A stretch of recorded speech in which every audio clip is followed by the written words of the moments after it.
Hey, this is Chris. Welcome back to San Diego's historic backcountry. Kind of blinded by the sun here doing this, but up in the mountains today, kind of in the foothills of the mountains today, and I wanted to bring you along and show you a couple of really kind of unique old mining relics that are up in here. I don't know how long at least one of these is going to be around. I'm surprised it's even still around today. So we take a look real quick and show you these. These date from probably the 1930s. This was an area that had some active gold mines in it back in the 1890s or so, and they sort of fell into disuse because they weren't very valuable. But along in the Depression years, after 1929, especially in those early Depression years, 30, 31, 32, 33, along in there were people who went out into the backcountry to kind of reopen some of the old abandoned mines, because by then, the whatever factory jobs they had in town were gone for a while, and they were able to sort of come live off the land a little bit and try to make a living off the land by reopening some of the old smaller gold mines. The large gold mines were usually owned by somebody still at that point, some corporation or such, but a lot of the smaller ones had just been sort of abandoned. So that definitely happened in places like Banner, down below Julian, Chariot Canyon. I think some of those mines were reopened in the 1930s. And this area in here is the same thing. I'm not going to say exactly where I am because this stuff will disappear in a day if I do. So, but these relics are definitely from the 1930s, I'm pretty sure. So anyway, let's go for a walk and I'll show you what these look like. So mining sites in the chaparral country, which this mostly is, can be pretty difficult to access when they get overgrown like this. This is the old access road, but now it's more like a chaparral tunnel to get through here. So you sort of have to break your way through the brush to get back to some of these places. So mines in the chaparral country are kind of hard to access most of the time. And before you think that we're going to see a bunch of interesting mine tunnels and things back here, this is what the mine entrances all look like. There's several of them back here, but they've all been caved in intentionally, I think, for safety reasons to keep people out of them. So this is one of the old adit openings back in here. So none of them are open anymore, at least that I saw.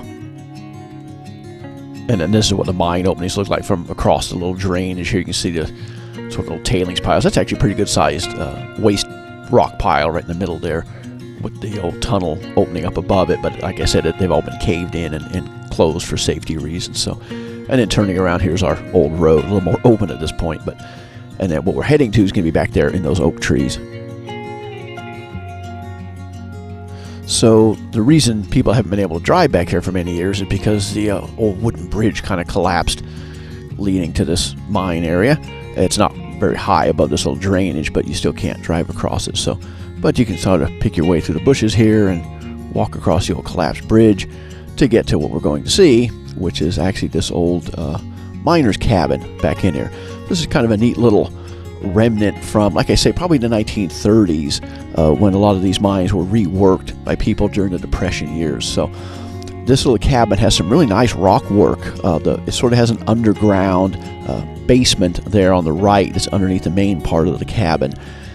Then a bunch of stone steps and everything. So the main part of the cabin, sort of the right 2/3 of it, definitely looks like it's from the 1930s. But that left side over there, which we'll take a look at in a minute, looks a bit later.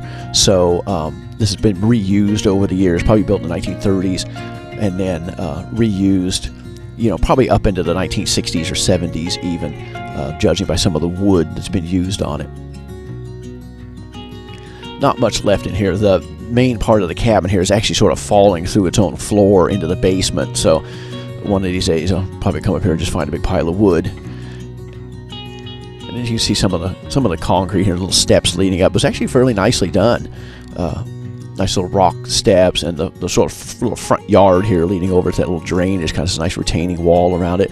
All the walls were capped off. The concrete was smooth on the top of them and everything. So it's done very nicely, almost like a little, what you expect to be a little summer cabin kind of thing, except this was related to the mines that were here, those different mine shafts. We'll take a look around the old mine cabin here. So inside, there's a few little relics in here. This is the old sort of kitchen cabinet that's all broken up in there. Then there's some bed springs over there on the floor. What has been a little bed in there. in the past, and then also the sink, which I think sat on top of that white cabinet. Kind of a neat sink if it didn't have a bunch of bullet holes in it. Somebody's leaned it up against the window there many years ago. It's been laying like that for a long time.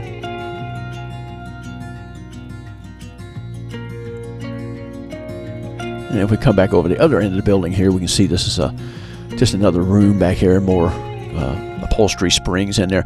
This end of the building looks like it was rebuilt. It's probably the same age of the stonework, the foundation, but the upper walls are made out of much newer wood. They're made out of plywood and just a lot newer materials than the other half of the cabin, or 2/3 of the cabin, which the whole thing sort of looks like dates from the 1930s on that other, the first part that we looked at over there.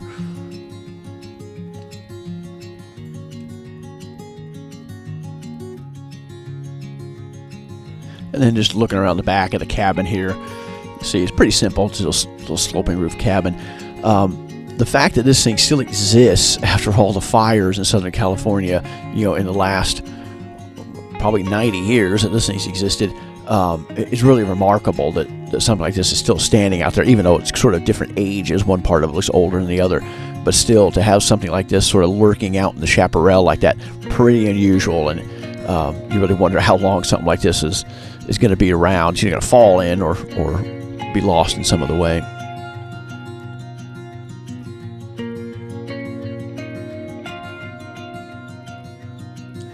All right, so leaving the old cabin behind, let's break our way through the brush here across the old collapsed bridge and head back over to the other almost more interesting feature that's nearby. So we'll go take a look at that real quick after I crawl my way through the chaparral tunnel to get back over there. Okay, so this is not our next feature, but we need to talk about what an Arashtra is real quick. An Arashtra was a very early crude rock crusher used in gold mining. What it was sort of a hub in the middle and a trough around that the hub would drag rocks around in a circle. You see those chains hanging down? Those are attached to the rocks at the bottom. You threw your ore in, and then you spun this thing around in a circle, and it would sort of drag the crusher stones around and break up the ore. Very crude, very basic way to do it, not very high production. Arastras are associated with very small mines and sort of low budget mines, because anybody who had any money to put into their mill would buy a stamp mill or some other kind of ball crusher later on, some kind of a sort of normal mining machinery. Arastras were commonly pulled by horses, like in this drawing. This fellow up in Central California is building one, which is going to be pulled by a horse, or he's fixing one. And the horse just walked around in a circle, hooked to the wooden beams, dragging rocks around the trough, which then crushed the ore inside. And then if Arastras lasted long enough into the 20th century, you did get mechanized ones where somebody would actually attach like a small gasoline engine to it to power it. Like I say, though, pretty crude and pretty rare to find one. However, even though they're fairly rare, lurking in San Diego's backcountry is actually a 20th century Arashtra. This was probably built in the 1930s. This is in that same area, not too far from the cabin. And this was kind of interesting because it's made late enough to where it's all concreted together, probably the same mason who built the foundations of that cabin we just saw. But this one uses as that central hub, instead of a wooden cross piece in there, it uses some kind of other old salvage machinery. That big rusty metal cross beam in there is probably the hub off of some kind of big old compressor wheel, or probably some other kind of mining machinery that these folks were able to salvage. Like I said, again, probably in the early 1930s, during the Depression years, is when they're going to build this. So this is kind of a way of building a mine mill when you can't really do anything else. This is what you do when you can't get a hold of a stamp mill, you can't get a hold of a ball mill. You build something like this. So I assume this was used. There's no guarantees. It could have been built and not used, but they were mining up there. There's some pretty good size mine tunnels that went back in to the hills up there in that little canyon. So this was probably what they were crushing the ore with, but like I say, a very slow way to do it. definitely a unique and very rare thing to see in Southern California at all. There were some out in the desert areas, but in the mountains of San Diego County, this is definitely, I'm sure, the only one. And I think the way this one was powered, you notice right there on the top shaft, it's got that hole in it, that metal fitting's been put in there with that hole in it. I think that's for a crossbar to come sticking out sideways, almost like the old horse one did. So maybe they use a horse or a mule or something to pull this one around, or it might have been mechanized in some way, but there doesn't seem to be any kind of pulley or gear arrangement on it. The very top of the shaft up there is sort of sealed off. There's nothing really up there, so I think whatever powered it was sticking in that hole that we see up there. And then the concrete work is actually very nice. It's done very smooth inside to make the recovery of any gold that you manage to break free a little bit easier to do. These were known for some people, probably not this one because this isn't high dollar enough, but they were known for dumping mercury in these things to try to collect the gold with the mercury. But I doubt in this area that would have happened with this. It was probably more of a rock crusher, and then they were running it through a sluice box, or maybe even panning it, probably running it through some kind of little small sluice box in this area. There's a couple little streams in this region where they could get water to do that. There's also a spring near here that's got a little spring house over it as well. But interesting piece of machinery. I'd love to know what that was, and see a photograph of what this came from. That big piece of metal. It's obviously had other things bolted to it, probably big round wheels where it was some kind of a big pulley wheel off of some other kind of machinery. And you can see the hole there. I'm sure there was probably a pipe sticking out of that horizontal hole that then either a person or an animal was attached to walk around in a circle to drag the stones around here. The stones inside it are long gone, and whatever chains were connecting the stones to this cross hub here.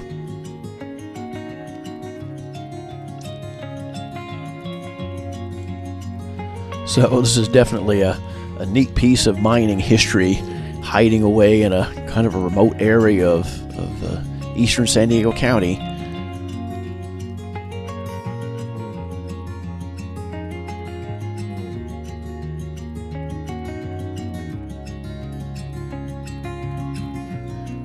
So thanks for joining me on this little explore, and I will see you in the next video. Thanks for watching.